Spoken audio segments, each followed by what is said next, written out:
Mamma mia, salut les amis et bienvenue dans cette vidéo numéro 6 consacrée tout simplement au réseau mobile. Alors dans la vidéo précédente, j'avais dit tout simplement, j'allais indiquer ce à quoi correspondaient ici ces fameux tirets là, mais également ici ce que je mettais en trait continu. Lorsque je mettais ici les tirets, ce sont les circuits qui sont réservés tout simplement à la signalisation. Et lorsque je mets ici des traits continus, ce sont les circuits réservés que ce soit à la signalisation, mais également ici à la parole. Ok? Donc lorsque je parle de signalisation, c'est quoi? Alors ce thème peut être tout simplement un peu perturbant, mais rien de bien compliqué. Si on veut voir ici quelque chose d'assez simple, c'est un peu comme si deux équipements doivent communiquer. Ils vont prendre ici contact. Donc grosso modo, celui-là il va dire: est-ce que tu es prêt à communiquer mon gars? Ouais, je suis prêt à envoyer l'information. Est-ce que tu es prêt à recevoir ceci? Ouais, je suis prêt à envoyer l'information, ainsi de suite. Donc ce sont des informations en quelque sorte de signalisation. Est-ce que tu as reçu ce que je t'ai envoyé? Ouais, j'ai reçu. Grosso modo, ce sont ces fameux Mitsubishi là. Tandis que lorsque je mets ici des traits continus, ce sont à la fois des circuits de signalisation et de parole. C'est-à-dire à ce niveau, on pourra faire passer tout simplement la voix. Ok, donc nos différentes communications pourront passer ici à ce niveau là. Raison pour laquelle lorsque j'avais dessiné tout simplement ici notre fameuse HLR, donc je représente ici ce Mitsubishi comme ceci. Alors jusque là je n'ai pas changé, je répète, j'écris très mal. Ok, donc j'avais ma fameuse HLR et ma fameuse VLR représentées à ce niveau. Le lien que j'avais mis, c'était tout simplement en tiret. Pourquoi? Parce qu'au niveau de la HLR et de la VLR, on ne va pas faire passer ici de circuit voix. Aucune communication ne va passer à ce niveau. Ce sont uniquement des informations de signalisation. Ok? Tandis que lorsque j'avais ici ma fameuse BTS qui était représentée comme ceci, entre ma BTS et ma fameuse ici BSC, donc mon contrôleur de station de base, mon BSC comme ceci, qu'est-ce qui se passait? Ici on va faire passer à la fois la voix, mais également ici des circuits de signalisation. Donc ici nos communications en réalité vont passer à ce niveau. Donc si j'essaie de récapituler les gars, à ce niveau c'est tout simplement ici des informations de signalisation, et là des informations que ce soit ici de signalisation, mais également ici des circuits paroles. Alors ceci étant dit, on va voir maintenant rapidement la station mobile. Donc j'avais dit on allait voir chacun des éléments d'une architecture GSM en détail. On va commencer par le premier équipement qu'on retrouve, c'est tout simplement la station mobile. Alors tout simplement Mobile Station pour les amoureux de la langue de Shakespeare. Alors la station mobile, c'est tout simplement votre terminal mobile qui est représenté comme ceci, mais avec une carte SIM à l'intérieur. Donc si vous avez simplement votre téléphone mobile, ce n'est pas une station mobile, c'est un téléphone mobile. Mais lorsqu'on met la carte SIM à l'intérieur, on a maintenant ici une station mobile. Donc je le répète, une station mobile, c'est un terminal mobile avec tout simplement une carte SIM à l'intérieur. Ok?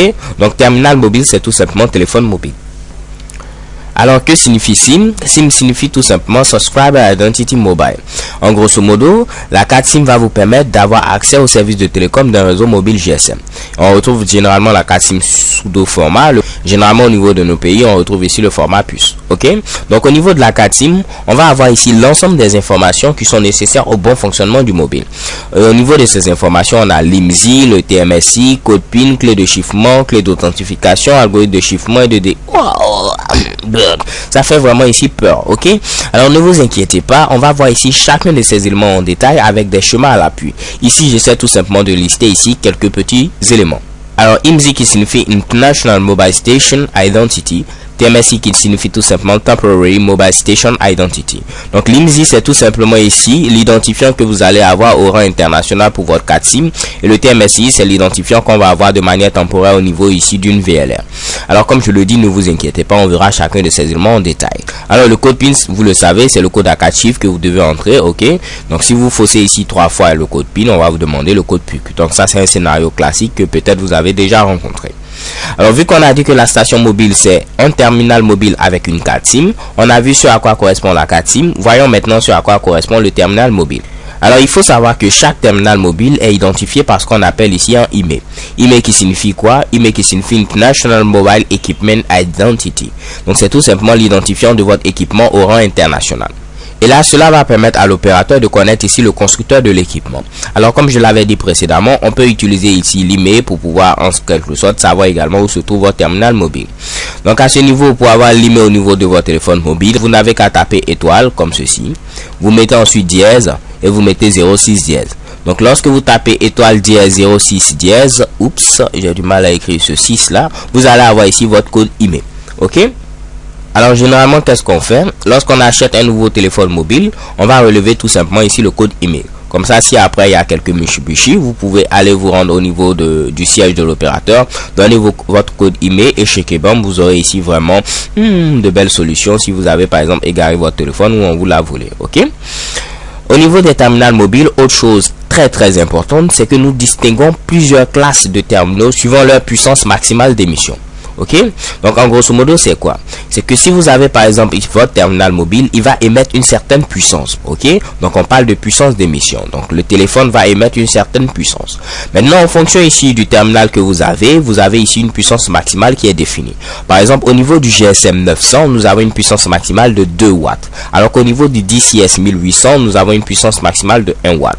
Alors qu'est-ce que GSM 900, DCS 1800? Ne vous inquiétez pas également les gars, nous allons voir ceci en détail lorsque nous allons aborder la notion de bande de fréquence.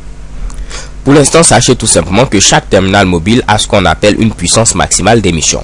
Et cette puissance maximale d'émission va bien sûr conditionner la portée de l'équipement. Ok, donc il y a certains équipements qui vont avoir une plus grande portée par rapport à d'autres. Tout ceci en rapport à la puissance d'émission. Alors les gars, je crois qu'en grosso modo, on a fait un petit tour de ce qu'on appelle la station mobile.